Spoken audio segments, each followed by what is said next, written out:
નમસ્કાર, હું છું અન્વી। નોનસ્ટોપ નેશન ન્યૂઝ જોઈએ તે પહેલા દેશ વિદેશના મુખ્ય સમાચાર સંક્ષિપ્તમાં જોઈશું ગુજરાતની પ્રથમ એઆઈ એન્કર આસ્થા સાથે।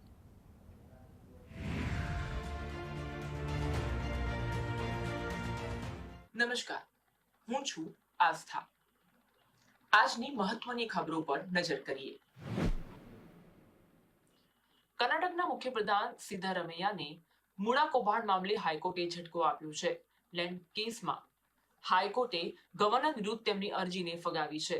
હાઈકોર્ટે અરજી ફગાવતા કહ્યું છે કે અરજીમાં દર્શાવેલ તથ્યોની તપાસ જરૂરી છે। કર્ણાટક હાઈકોર્ટે કથિત મૂળા કૌભાંડમાં મુખ્યમંત્રી સિદ્ધારમૈયાની અરજી ફગાવતા કર્ણાટકના નાયબ મુખ્યમંત્રીએ આ સમગ્ર મામલે ભાજપનું ષડયંત્ર ગણાવ્યું હતું। ડીકે શિવકુમારે કહ્યું હતું કે આ મુખ્યમંત્રીને આંચકો નથી, પરંતુ આ ભાજપનું ષડયંત્ર છે। ઉત્તર પ્રદેશના મુખ્યપ્રધાન યોગી આદિત્યનાથે ખાણીપીણીની હોટલો અને દુકાનો માટે નવો આદેશ જાહેર કર્યો છે, જેમાં હોટલો અને ખાણીપીણી માટે ખાદ્ય સુરક્ષા નિયમોમાં સંશોધનનો આદેશ આપ્યો છે। ઉત્તર પ્રદેશની હોટલો અને ખાણીપીણીની દુકાનોના માલિક અને મેનેજરના નામ લખવા જરૂરી બનાવવામાં આવ્યા છે। આ સાથે જ નવી બનતી હોટલોમાં સીસીટીવી રાખવાનો આદેશ આપવામાં આવ્યો છે। જમ્મુ કાશ્મીરમાં આવતીકાલે બીજા તબક્કાનું મતદાન થવાનું છે। જમ્મુ કાશ્મીરના 6 જિલ્લાની 26 વિધાનસભા બેઠક માટે આવતીકાલે મતદાન થશે, જેને લઈને સુરક્ષા વ્યવસ્થા ચુસ્ત દુરસ્ત કરવામાં આવ્યું છે। હરિયાણામાં ચૂંટણી પ્રચાર દરમિયાન અરવિંદ કેજરીવાલે ભાજપ પર આકરા પ્રહાર કર્યા હતા। તેમના સંબોધન દરમિયાન તેમણે કહ્યું હતું કે તેઓ મને જેલમાં તોડીને ભાજપ અથવા એનડીએમાં સામેલ કરવા ઈચ્છતા હતા।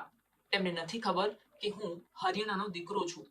તમે કોઈને પણ તોડી શકો છો, પરંતુ હરિયાણવીને નહીં। તિરુપતિ મંદિરના પ્રસાદનો વિવાદનો મામલો સતત વધુ ઉગ્ર બની રહ્યો છે। હવે આ મામલે સાધુ સંતો મેદાને આવ્યા છે। તિરુપતિ દેવસ્થાન વહીવટી દિવાલની સામે સાધુ સંતો દ્વારા વિરોધ કરવામાં આવ્યો હતો અને આરોપીઓને પકડવાની માંગ કરવામાં આવી હતી। આંધ્રપ્રદેશના તિરુપતિ મંદિરમાં પ્રસાદ વિવાદને લઈને પશ્ચાતાપ રૂપે નાયબ મુખ્યપ્રધાન પવન કલ્યાણે શુદ્ધિકરણ દીક્ષા વિધિ કરી હતી। વિજયવાડાના કનકદુર્ગા મંદિર ખાતે આ વિધિ કરવામાં આવી। પવન કલ્યાણ 11 દિવસ માટે પશ્ચાતાપ વિધિ કરી અને ત્યારબાદ તિરુપતિ મંદિર ખાતે પ્રાર્થના કરી હતી। વડાપ્રધાન મોદીએ ન્યુયોર્કમાં યુક્રેનના પ્રમુખ વોલોદિમીર ઝેલેન્સ્કી સાથે દ્વિપક્ષીય બેઠક કરી હતી। આ બેઠકમાં વડાપ્રધાન મોદીએ યુક્રેનના સંઘર્ષનો વહેલો ઉકેલ અને ક્ષેત્રમાં શાંતિ સ્થાપવા માટે ભારતના સમર્થનની વાત કરી હતી।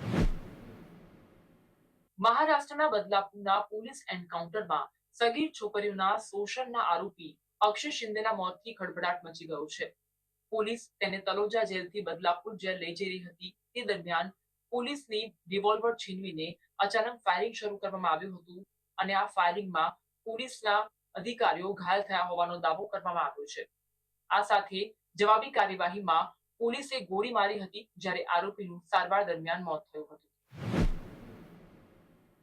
બાળકીઓનું જાતીય શોષણ કરનાર આરોપી અક્ષય શિંદેના એન્કાઉન્ટરને લઈને રાજકીય ગરમાવો જોવા મળી રહ્યું છે।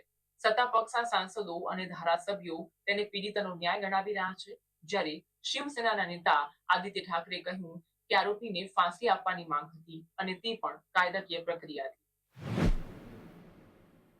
આભાર। આવી જ ખબરો સાથે ફરી મળીશું આવતીકાલે રાત્રે 9 વાગે એઆઈ એન્કર આસ્થા સાથે।